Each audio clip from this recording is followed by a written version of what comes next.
President तब हैरान रह गया जब उसे पता चला कि उसकी पत्नी 3 दिन की नवजात बेटी को लेकर घर छोड़ चुकी है। उसके पीछे अनगिनत बॉडीगार्ड्स थे। उसे यकीन ही नहीं हो रहा था कि ऐसा कुछ हो रहा है। वो तुरंत अस्पताल भागा, लेकिन वहां उसकी पत्नी का कोई नामो निशान नहीं था। तभी उसे एहसास हुआ कि उसकी पत्नी कोई साधारण महिला नहीं थी और वह उसका दिल पूरी तरह तोड़ चुकी थी। 3 दिन पहले वह महिला प्रसव के दौरान मौत के मुंह में थी, लेकिन उसके साथ कोई नहीं था। जब उसने अपनी सास को फोन किया तो पता चला कि पूरा परिवार एक रहस्यमयी महिला के वायलेंट कॉन्सर्ट में गया हुआ था और उसके बेटे ने फोन काटने को कहा ताकि कार्यक्रम में खलल ना हो। सास ने बिना कुछ सुने फोन काट दिया।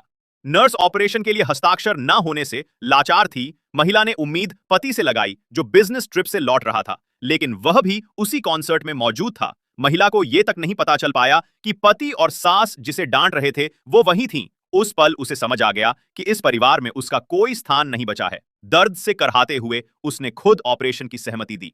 ऑपरेशन सफल रहा, लेकिन दिल टूट चुका था। उसने पति को तलाक का मैसेज भेजा और कहा कि वह बेटी को खुद पालेगी। फिर उसने अपने मेंटर से संपर्क किया और लैब में लौटने की इच्छा जताई। इधर कॉन्सर्ट खत्म हुआ और प्रेसिडेंट को पत्नी के प्रसव की खबर मिली। वो सबको लेकर अस्पताल गया, लेकिन रहस्यमयी महिला ने वहां बदला लेने की कोशिश यहां सुने कि उसने प्रसूता के पेट पर जोर से दबाव डाला। महिला ने हल्का सा हाथ झटका, लेकिन उसने नाटक किया कि उसे चोट लगी है। वह जोर से चिल्लाई। सास ने तुरंत बहू को डांट दिया और पति उस महिला की चिंता में लग गया। महिला गुस्से से फट पड़ी और सबको बाहर निकाल दिया।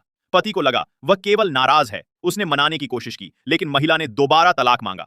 अगले दिन वो मिलने आया, लेकिन फिर रहस्यमयी महिला के फोन पर उसी के साथ चला गया, ये सोचकर कि नर्स है तो सब ठीक रहेगा। पर सास नर्स बुलाना भूल गई थी और ताश खेल रही थी। उस महिला ने एक फोटो भेजी जिसमें प्रेसिडेंट उसके साथ था। पत्नी का दिल फिर टूट गया।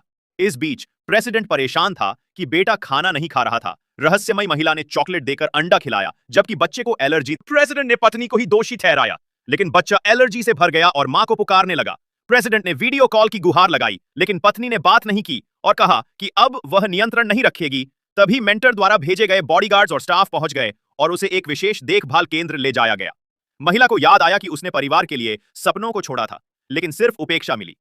मेंटर ने उसे एक कॉल में खास बना दिया। उसने फैसला किया कि अब वह कभी किसी के लिए खुद को कुर्बान नहीं करेगी। उधर प्रेसिडेंट बेटे को लेकर लौट रहा था, लेकिन जैसे ही पलटा, सामने पत्नी अपनी बेटी को गोद में लिए खड़ी थी और उसके पीछे बॉडीगार्ड्स की कतार थी।